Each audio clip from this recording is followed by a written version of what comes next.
Fans d'horreur, fans de lutte, bienvenue au nouveau show présenté par Sur la route de l'horreur et les midis horrifiques, le ring de l'horreur. Je me présente Marco, animateur d'un podcast de lutte rétro sur YouTube, Apple Podcasts, Spotify et toutes les autres plateformes où vous pouvez écouter vos podcasts.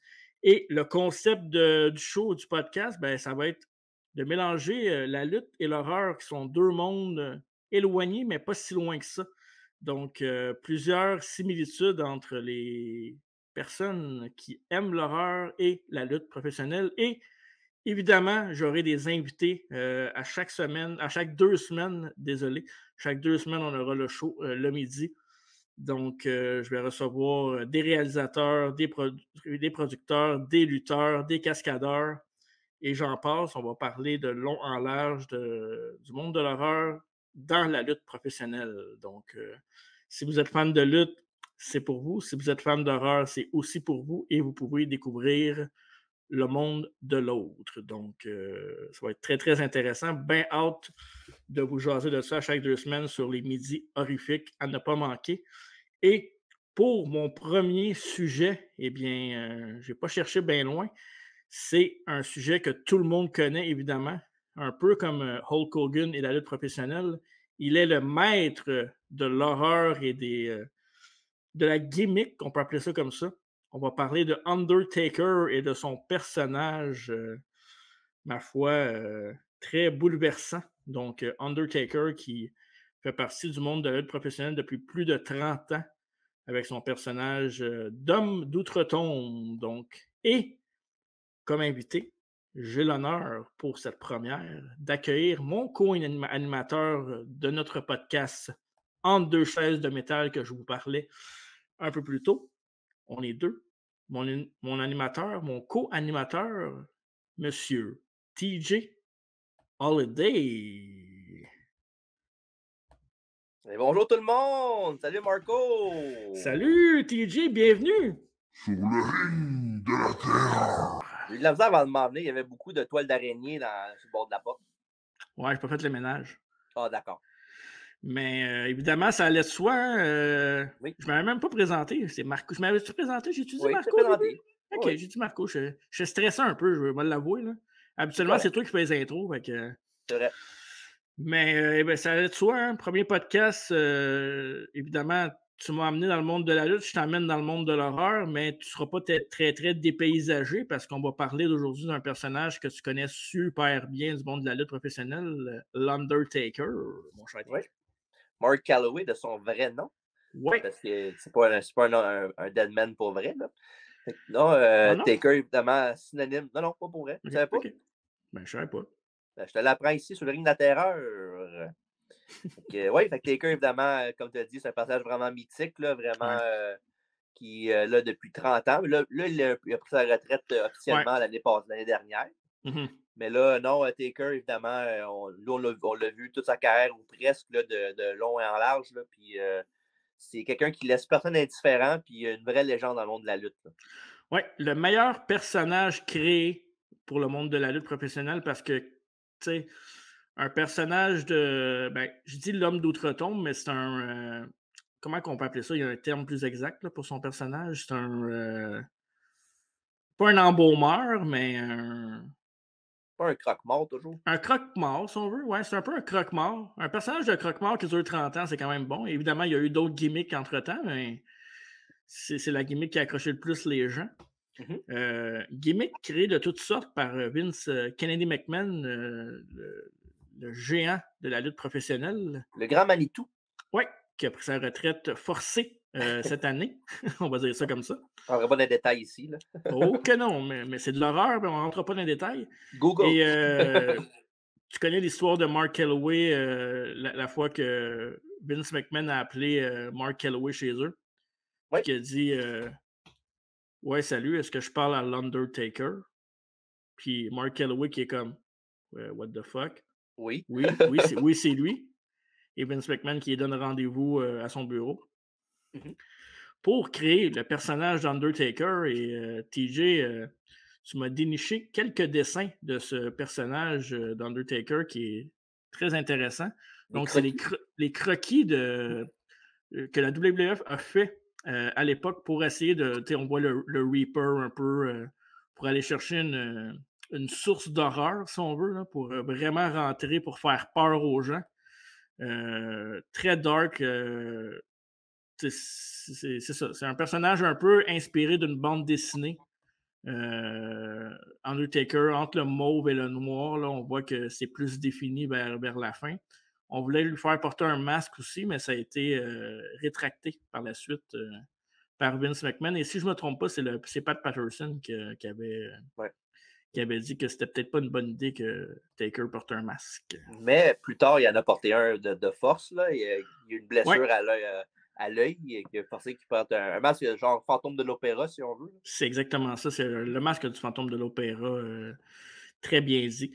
L'Undertaker, l'homme d'outre-tombe, a fait ses débuts, pour ceux qui connaissent les événements, Survivor Series 1990 au mois de novembre, que le personnage a vu le jour ou la nuit pour la première fois.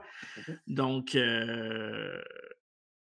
Undertaker est spécialiste des matchs un peu glauques, un peu tout ce qui est cercueil, cimetière, enterré vivant, body bag, toutes ces sphères-là.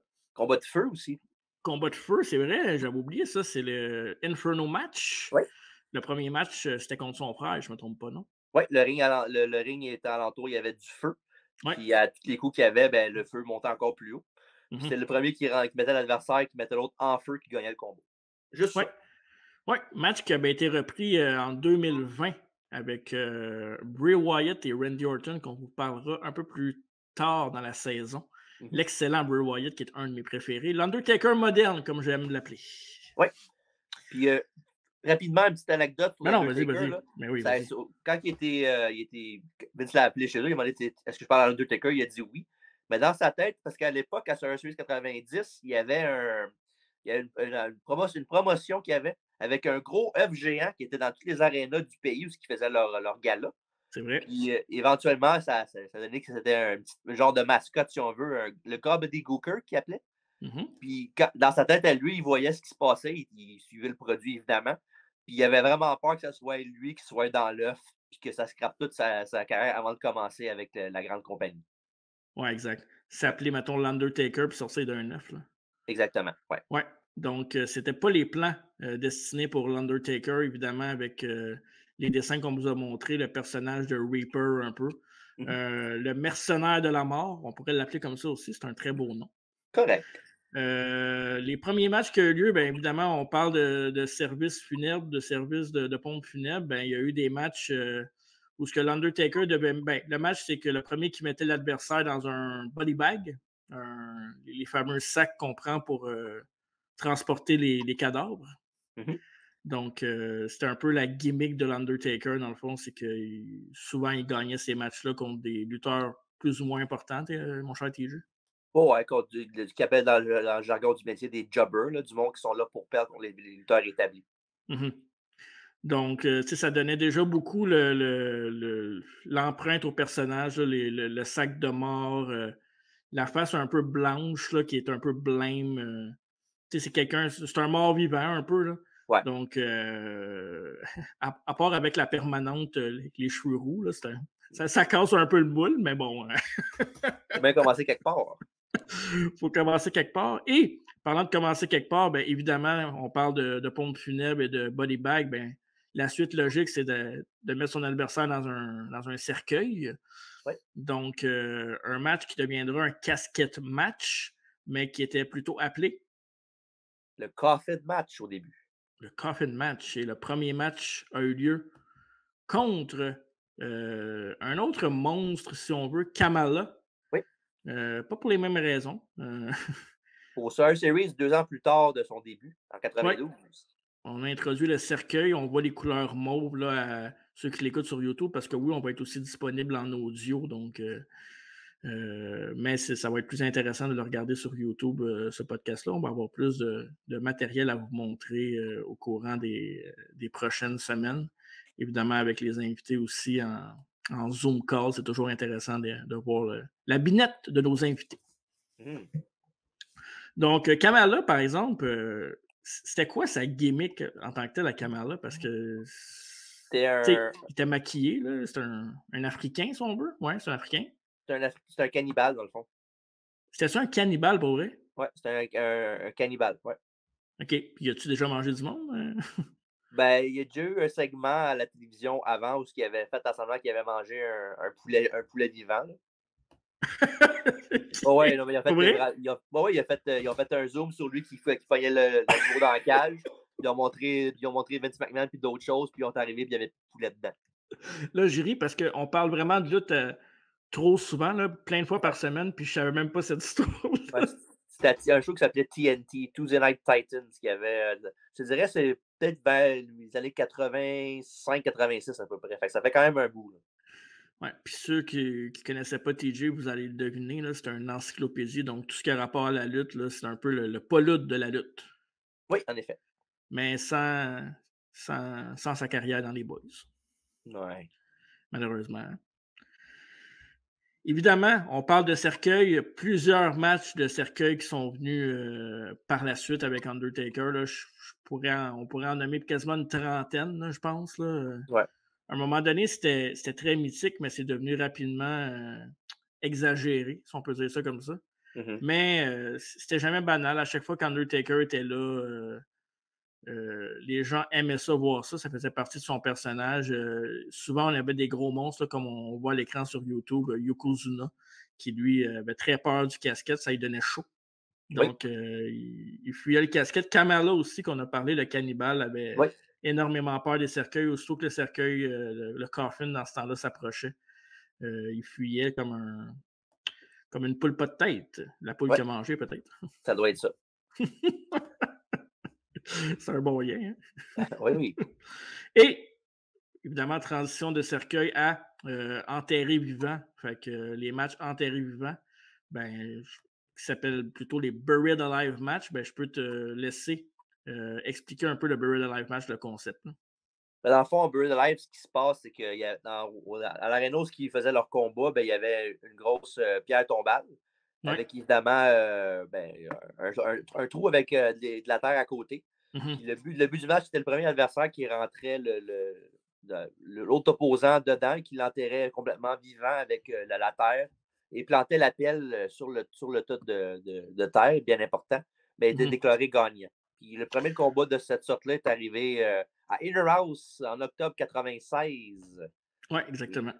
Oui, fait que voyez les images sur YouTube ici. Ouais, c'est avec un lutteur qui s'appelait Mankind, aussi Ouais. connu sur d'autres noms comme Dude Love et Cactus Jack. Et aussi, pour vous mettre en situation aussi, celui qui a fait le gros bump là, du top de la LNSL Ouais. avec Undertaker, justement, qui est tombé du top de la selle jusqu'à sur une table d'annonceur qui était quoi, 20 pieds en dessous, genre? Ouais, 20 pieds, puis il y a une chute là-dedans qui n'était pas prévue. Là. Il est tombé Ouais, dans le ring, puis sa dent il est rentré dans la narine, je me trompe ouais. pas. Là. Fait que Ouais. ce Mankind-là. Ouais, Mick Foley pour les intimes. Oui, C'était peut-être son adversaire le plus reluisant avant un bon bout. Là. Il affrontait souvent des jobbers. Évidemment, Undertaker a quand même battu Hulk Hogan pour le titre en 90.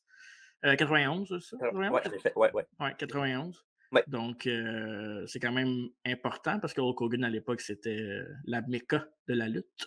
Ouais. Donc, grosse victoire pour Undertaker. Et c'est ça, des matchs de cercueil, des matchs d'enterrer son adversaire vivant.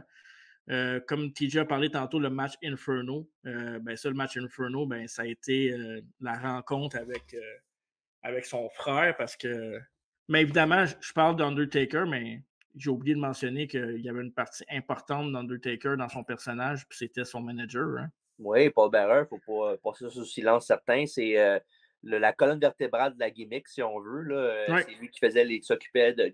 Évidemment, Taker pouvait parler aussi, là, mais c'était Mhm. plus Paul Bearer qui faisait le gros de la job côté parlage pour le personnage. Mais non, sans Paul Bearer, Undertaker n'est pas aussi effectif non plus. Là. Ouais, puis c'était son mouthpiece au début à Undertaker, Ouais. parce que Undertaker, on voulait garder le personnage, ça a pris du temps avant qu'il parle, puis quand il parlait, c'était souvent juste des comme. Rest in peace. Exact. Et il y avait, moi, ce que j'aimais beaucoup d'Undertaker avec le personnage, c'est qu'ils ont vraiment vécu la gimmick à fond.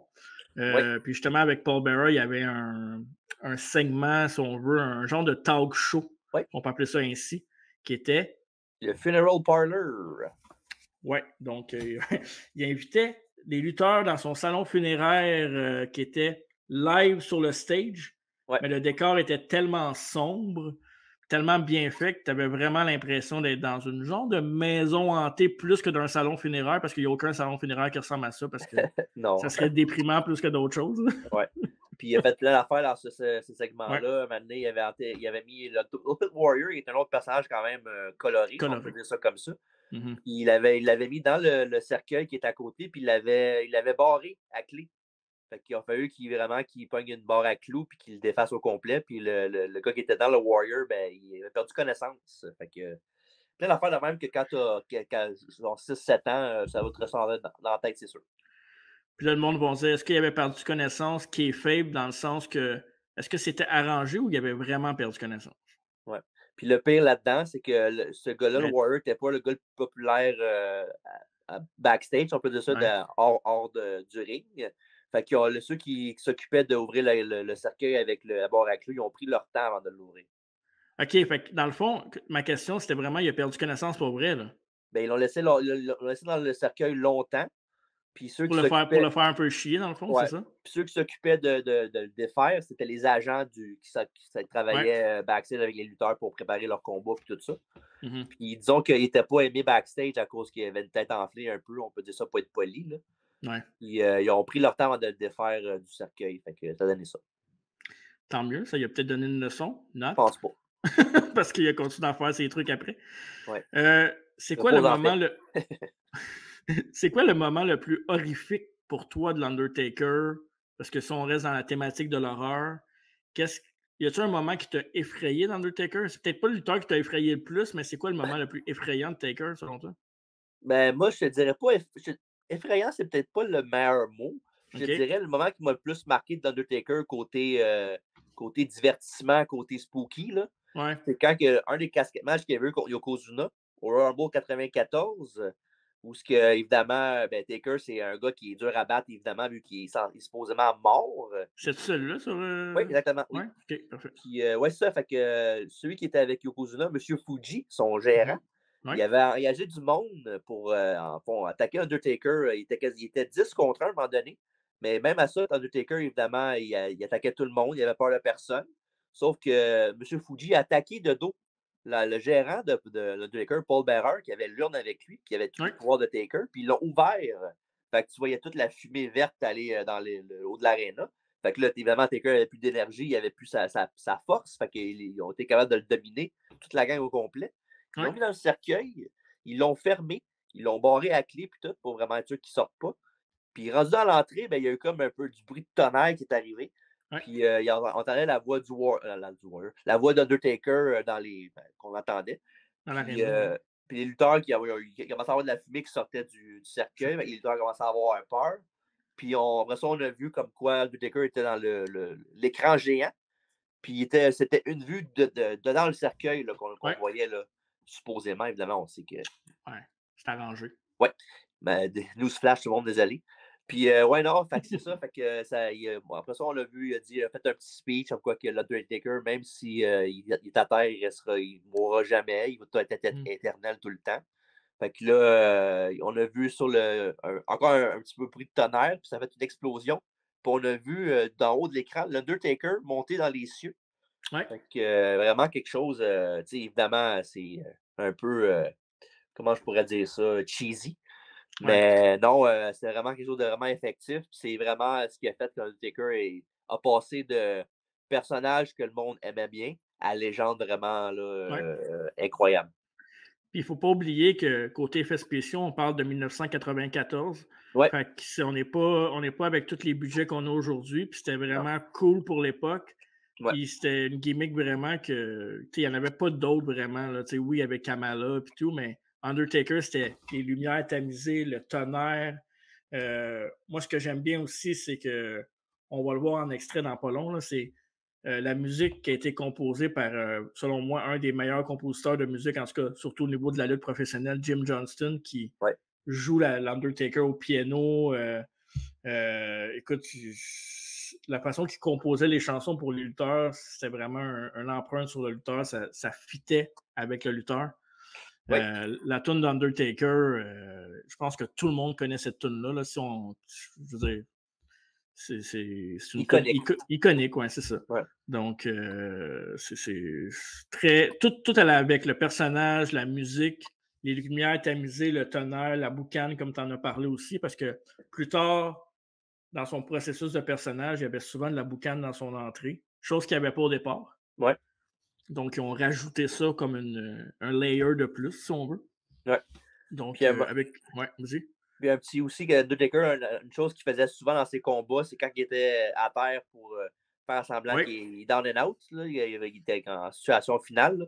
Il faisait la Michael Myers dans Halloween. Il faisait tant ça, il se relevait tout le temps sur lui. Ouais. Là, puis ça faisait, évidemment, c'est ça souvent qui faisait que les méchants avaient peur. Là, parce Mhm. qu'il disait, il est à terre, là, j'ai gagné le combat. Et des fois, il parlait à la foule, il disait, c'est ça votre Undertaker, c'est tout ce qu'il y a.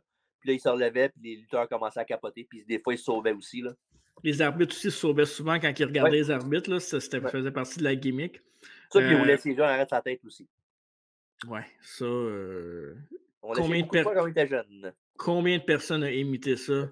Et c'est vraiment fou. C'est pas ça, tu vas rester de même. Ouais, c'est ça, tes yeux vont rester en arrière de ta tête. Puis tu parlais de. Ah, j'ai oublié ce que je voulais dire. Ce que tu parlais il y a 2 secondes d'Undertaker, de. Ah. Le zombie setup? Ouais, le zombie setup, c'est qu'Undertaker était très athlétique, ouais. Mais un peu comme tu l'as dit si bien, Michael Myers ou Jason, comme les slasher movies du bon vieux temps, ils couraient pas après ses victimes, ils marchaient. Ouais. Donc, il n'y avait pas besoin de courir pour les rattraper. Donc, le lien avec l'horreur aussi, c'est que c'était très slasher movie 80-90. Je suis surpris qu'il y ait mode de film Undertaker pour vrai que ce personnage-là, ça aurait pu être intéressant peut-être. Ben, il a fait un film où il jouait un prisonnier. Ça, c'est dans le temps qu'il y avait plus de tatous et qu'il a pris de la masse musculaire. Ça, je me souviens. Ouais, mais je veux dire vraiment comme slasher. Avec son film, personnage? Mettons, là. Ouais, mais peut-être pas pareil, là, mais similaire. Puis un slasher movie, là, un peu un meurtrier. Là. Ouais. La seule affaire qu'il a joué avec son personnage, c'est sur Netflix, il y a 1 an et demi, 2 ans, avec le New Day, où c'est un jeu interactif dans la maison d'horreur d'Undertaker. Donc, il fallait que tu échappes au pouvoir de l'Undertaker. Faites-le, c'est vraiment intéressant pour vrai. C'est sur Netflix. Ouais. Netflix, ça s'appelle Escape the Undertaker. Ouais, Escape the Undertaker. You cannot escape the Undertaker. Ouais, exact. Et je veux juste revenir, tu parlais des yeux qui roulent, de son lobby de zombie. Son manager, Paul Bearer, avait souvent aussi une urne qui était son pouvoir. Donc, à chaque fois qu'il montrait la urne sur l'Undertaker, ça le faisait relever. Cette urne-là, dans le fond, c'était quoi, dans le fond, l'urne? Qu'est-ce qu'il y avait dans l'urne? C'est comme c'est les cendres de son père et sa mère. Oui, exact. Ouais. Donc, c'est ça. Donc, plus tard dans sa carrière, il y a son frère Kane qui va venir hanter l'Undertaker dans une présentation monstrueuse. Avec Paul Bearer aussi. Oui, il va se tourner contre son propre frère et son manager va s'en aller avec le côté obscur de la force. Puis là-dedans, ce qui est bizarre là, par la suite, là, parce que c'est vraiment une grosse histoire qui a duré vraiment longtemps avec plein de twists and turns, c'est que le gérant de l'Undertaker, Paul Bearer, dans le fond, c'était le vrai père de Kane. Fait que c'était comme le beau-père de Taker, si on veut. Oui, le beau-père de Taker, exact. C'est ça qui rendait vraiment la story encore plus intéressante, là, pour vrai. Là. Puis disons que c'est quelque chose que tu montrerais ça à quelqu'un qui ne connaît pas la lutte, il dirait c'est pas de la lutte, mais non, c'est vraiment arrivé pour vrai. Les feux de l'amour du divertissement sportif. Ouais. Avec une petite touche de spooky season. Kane faisait des feux aussi, fait que ça va avec. Oui, Kane faisait des feux, c'est vrai. Méchante famille de débiles, ça. Disons qu'un spin de Noël avec eux autres ne doit pas être si fun que ça. Non, exactement. Donc, en gros, c'est un peu ça l'Undertaker, ce que ça donne. Évidemment, vous avez vu des extraits vidéo, vous avez vu des extraits audio et tout un personnage qui a marqué le temps, a pris sa retraite officiellement, mais mon petit doigt me dit qu'il va peut-être revenir pour une dernière apparition en 2021 que ça s'est passé. Ouais. Dans un match cinématique. Donc, un match, on sait que la lutte s'est arrangée. Là, on sait que c'est scripté. Mais ça, c'est un match qui s'est passé, pas dans le ring, mais vraiment filmer des scènes. Donc, ça a pris, je pense que ça a pris comme 3 jours filmer le match au complet. Ouais. Donc, un mini-film, dans le fond. Ce qui est intéressant là-dedans, c'est que l'Undertaker n'était pas vraiment comme son personnage qu'on vous a décrit tantôt. Là. Non. C'était plus entre les deux, là, parce qu'il aussi, il y a une séquence dans sa carrière d'Undertaker qui était un peu genre biker, si on veut. Là. Ouais. Il rentrait sur une motocyclette avec la tune de Limp Bizkit Rollin', pardon.